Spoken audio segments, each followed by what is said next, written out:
Hello and welcome to another activereach technical tutorial.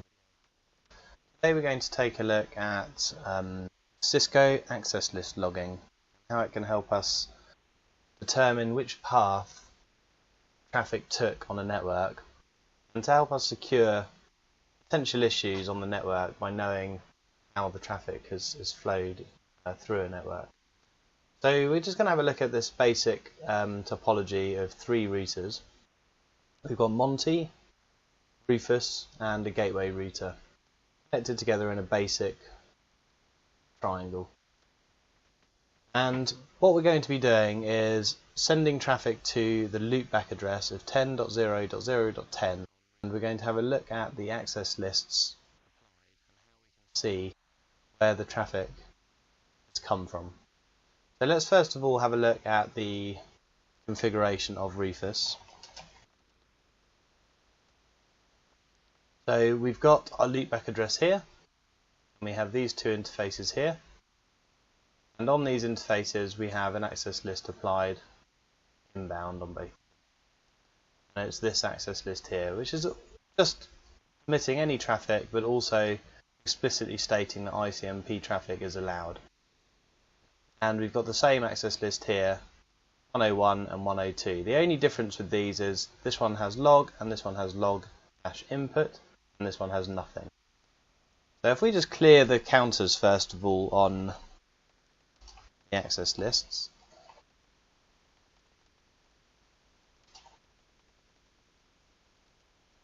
then we do show access list 100, you can see that we've got no matches against ICMP traffic at the moment. So let's go over to our other router, which is Monty. And if we ping 10.0.0.10, go back to Rufus and have a look, you can see that there are 15 matches now against that part of the access list. If we go to another device on the network, so this is a machine on the network on 192.168.96.100, if we ping the same IP,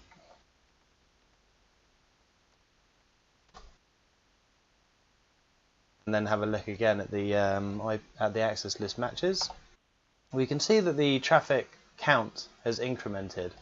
But with this information alone, we've got absolutely no way of telling where that traffic has come from.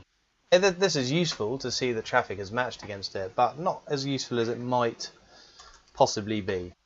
So let's have a look and see what happens if we change to the log access list, this one here. See what difference that gives us. We're going into configuration mode, and I'm going to go into fast Ethernet 00. I'm going to say IP access group 101 in. I'm going to do the same on the other interface.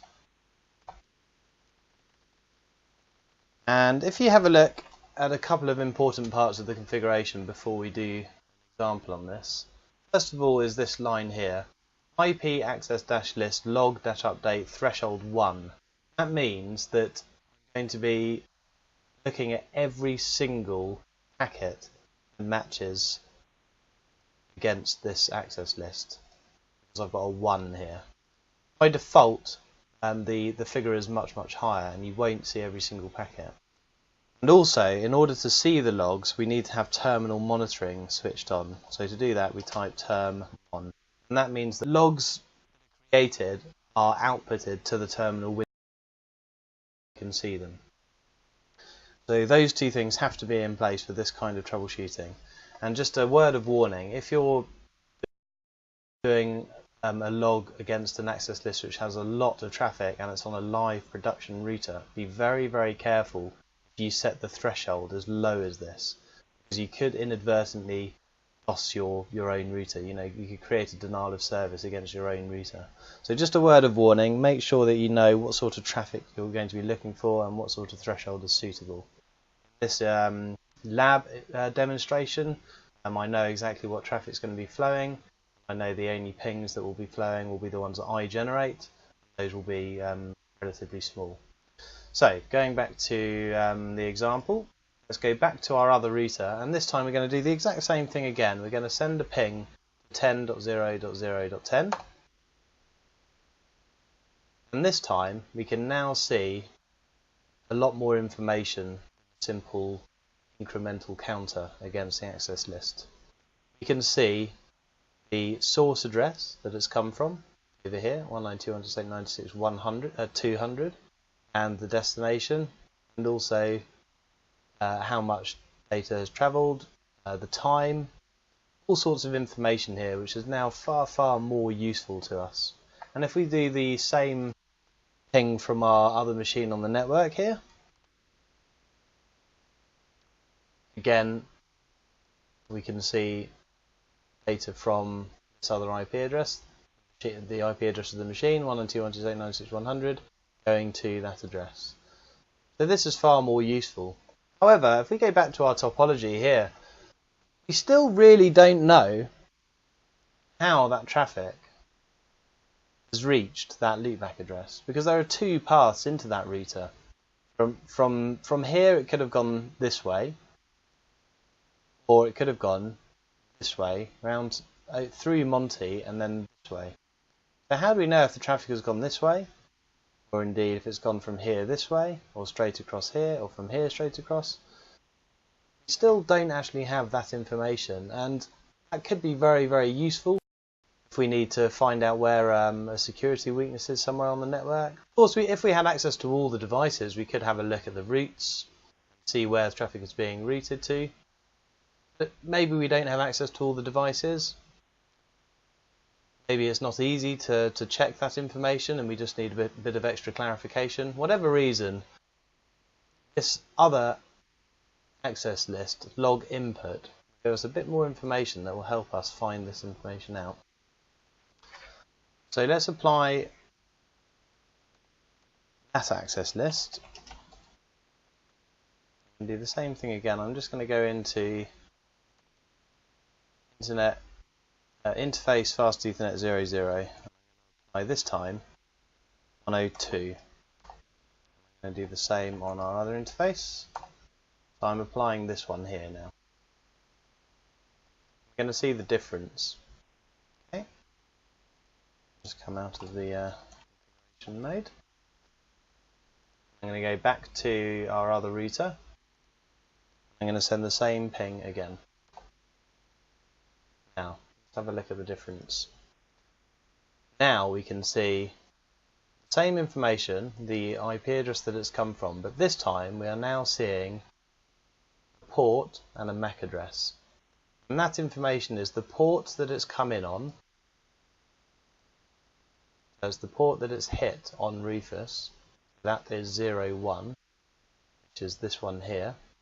So here we can see the traffic has actually gone up here and back down this way, and it hasn't gone straight across here.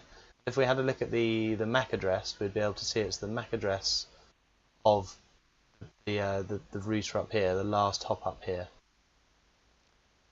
And if we send a ping from our machine on the network,